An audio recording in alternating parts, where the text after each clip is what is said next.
Hello viewers, welcome to my YouTube channel quick English in Bengali. তো আজকের এই ভিডিওতে আমি তোমাদের সাথে শেয়ার করবো তোমরা যারা 2023 সালে ক্লাস 7-এ পড়ছো তাদের জন্য রায়ান মার্টিন কোশ্চেন ব্যাংক থেকে থার্ড সামেটিভ ইভ্যালুয়েশনের পেজ নাম্বার 188 আজকে এই ভিডিওতে আলোচনা করবো। তাই ভিডিওটা কিন্তু শেষ পর্যন্ত দেখো। এর আগে 188-এর আগে যে সমস্ত পেজগুলো রয়েছে প্রত্যেকটা পেজে সিন অ্যান্সার গ্রামারের ভিডিও তোমাদের সাথে শেয়ার করেছিলাম।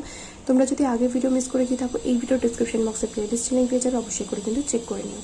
তো একের দাগে এখানে যে প্যাসেজটা রয়েছে সেটা নেওয়া হয়েছে দ্য অ্যাক্স থেকে। এই বেঙ্গলি মিনিংয়ের ভিডিও তোমরা আমার চ্যানেলে পেয়ে যাবে, অবশ্যই করে চেক করে নিও। তো এখানে প্রত্যেকটা প্রশ্ন আশা করি তোমাদের কাছে বই রয়েছে। তো এখানে একের দাগের এতে দেখো এখানে যেটা রয়েছে বলছে complete the following sentence with information from the passage থেকে ইনফরমেশন বা তথ্য নিয়ে শূন্যস্থানগুলো পূরণ করতে হবে। আগে প্রথমে তোমাদের কোশ্চেনগুলো দেখিয়ে দিচ্ছি, তারপরে আমি উত্তরগুলো খাতায় লিখেছি প্রত্যেকটা, সেখান থেকে তোমরা পেয়ে যাবে উত্তর। এরপর চলে আসো বিয়ে তাকে বলেছে আনসার দ্য ফলোইং কোশ্চেন। এখানে নিচে প্রশ্নের উত্তর দিতে হবে। এখানে আগে ছিল শূন্যস্থান, এগুলো ছিল প্রশ্ন।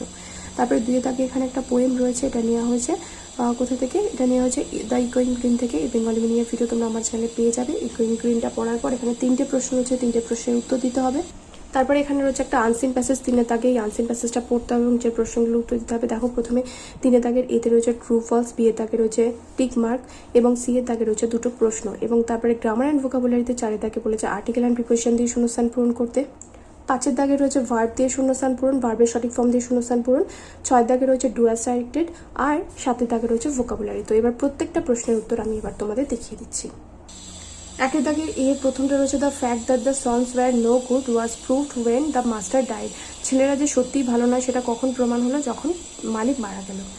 তারপরটা the tenant did not rent the house because, ভাড়াটিরা কেন বাড়ি ভাড়া নেয়নি, কারণ ওটা জরাজীর্ণ অবস্থা ছিল, because it was in ruins. তারপরে the tenants threatened Velan when they would sack him if he did not behave himself. যদি না সে সঠিক আচরণ করে তাহলে তাকে বরখাস্ত করে দেবে, এই ভয়টা ভাড়াটিরা দেখিয়েছিল তাকে। What were the fears of Velan, ভেলানের ভয়টা কি ছিল? The fears of Velan were about the sons of his old master who were really no good. তার মানে তার ভয়টা ছিল তার মালিকের ছেলেদের নিয়ে, যারা কিনা ভালো ছিল না, তাদেরকে নিয়ে ভয় ছিল। তারপরে word made life intolerable for Velan, the misbehaviour of the tenants, মানে ওই বাড়ির যে ভাড়াটিরা ছিল, ভাড়াটিরা যারা এখানে এসেছিল তাদের বাজে ব্যবহার মানে বা খারাপ ব্যবহার তার জীবনটাকে অতিষ্ঠ করে তুলেছিল। Made life intolerable for Velan. তারপর why did the house acquire the reputation of being haunted, কেন বাড়িটা ভুতুরে বাড়ির সুখ্যাতি অর্জন করেছিল? The house acquire the reputation of being haunted as no tenant remain there for more than a few months, কারণ কোনো ভাড়াটি সেখানে কয়েক মাসের বেশি থাকতো না। তারপরে বলেছে হোয়াট ডাজ দ্য এক্সপ্রেশন ইকোয়িং গ্রিন মিন, ইকোয়িং গ্রিন কথাটার মানে কি? দ্য এক্সপ্রেশন ইকোয়িং green means surrounded by greenery, সবুজে ঘেরা। তারপরে who have been refer to as our in the extract, এখানে আওয়ার বলতে কাদের বোঝানো হয়েছে? The children have been referred to as our in the extract. তারপরে name the poem and the poet, কবি এবং কবিতার নাম লিখতে বলেছে। The poem name is the ইকোয়িং green and the poet is William Blake. তারপর এটা 3 দাগের এর প্রথমটা রয়েছে among the birds which accompanied the humans in the boat were some flamingos and penguins, এটা ট্রু হবে, সাপোর্টিং স্টেটমেন্ট হবে সাম পেঙ্গুইনস অ্যান্ড ফ্ল্যামিঙ্গোস। তারপরে the noise made by the birds kiss cocks and hens and the boys were to express their joy and relief and it was soothing to their ইয়ার, এটা false হবে, that is agreeable scream. তারপরে বিয়ে দাগের যে tick মার্কগুলো রয়েছে দেখো, প্রথমটা রয়েছে দ্য ফেল অন দেয়ার নিজ, দে ফেল অন দেয়ার নিজ indicates that they were ready to pray.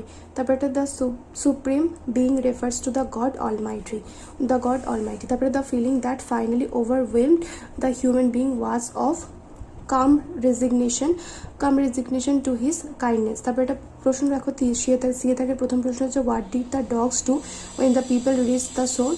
The dogs deceived them as they were appointed to do the honors of the place and jumped round them with every demonstration of joy when the people reached the shore.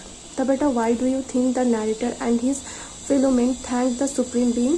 I think the narrator and his fellow men thanked the supreme being to preserve their lives and to recommend ourselves, এখানে ourselves এর জায়গায় themselves হবে, themselves with entire resignation to the care of his parental kindness. 4 দাগের এখানে যে আর্টিকেলের প্রিপারেশনগুলো বসাতে বলেছে দেখো, প্রথমটা হচ্ছে the 2022 Ballon D or was the 66th annual ceremony of the Ballon d'Or presented by France Football recognizing the best footballers in the world of the 2021 to 2022 season. তারপরে 5 দাগ এখানে বলেছে ভার্বের সঠিক ফর্ম দিয়ে শূন্যস্থান পূরণ করতে after several hours of sleep when Gulliver woke up he found himself bound with chains and surrounded by a crowd of human creatures who was just 6 inches in height. Then he was taken to the emperor of the Lilliputian capital. এটা passive হলো, কিন্তু simple past টেন্সের passive হলো। তারপর এটা he is not the best player of the team, পজিটিভে নিয়ে গেলে কি হবে, he is as good as other player in the team, other players in the team. তারপর এটা who will deny that you have committed the mistake, কে অস্বীকার করবে যে তুমি এই দোষটা করেছো, তাহলে by hmm will it be denied that the mistake has been committed by you. তারপর জিজ্ঞাসা কিন্তু অবশ্যই করে দেবে, you have no necessity to come here, এটাকে দুভাবে লিখতে পারো, there is no need for you to come here. তারপরে এরকমও লিখতে পারো, you may not come here. তারপরে এটা হচ্ছে he is therefore unable to come, এটা দেয়ার ফর হচ্ছে। তারপরে হি রানস ফাস্ট, অ্যাডজেক্টিভে এটা অ্যাডজেক্টিভ ফাস্টের অ্যাডজেক্টিভ দিয়ে একটা সেন্টেন্স বানাতে বলেছিল, তাহলে সে দ্রুত দৌড়ায়। তারপর এটা হচ্ছে হি রানস ফাস্টলি, দ্রুত দৌড়ায়। তারপর এটা এখানে অ্যাডভার্ব হিসেবে ব্যবহার করা হলো, লিবারাল থেকে হবে ইললিবারাল। তারপর এটা অপোজিট ওয়ার্ড হলো, প্রিফিক্স যোগ করা হলো। His diet was austere, his prayers long and fervent, এটাকে বলেছিল ইরর কারেকশন করতে, তাহলে his diet was austere but his prayers were long and fervent. তারপর এটা অ্যাজ হেভি অ্যাজ লিড, এটা এখানে সিমিলার ব্যবহার হলো। তারপরে সিনোনিম দেখো, এভারলাস্টিং, আনএন্ডিং, এটা হবে পারপেচুয়াল। তারপরে এটা forced into a narrow space হবে ওয়েস্ট, আর এক্সট্রিমলি স্ট্রং অর ইন্টেন্স এটা হবে সুপ্রিম। তো যারা এই ভিডিও দেখলে পারলে ভিডিওর বন্ধুর সাথে শেয়ার করো, দেখা হবে নেক্সট ভিডিওতে। Tell them by.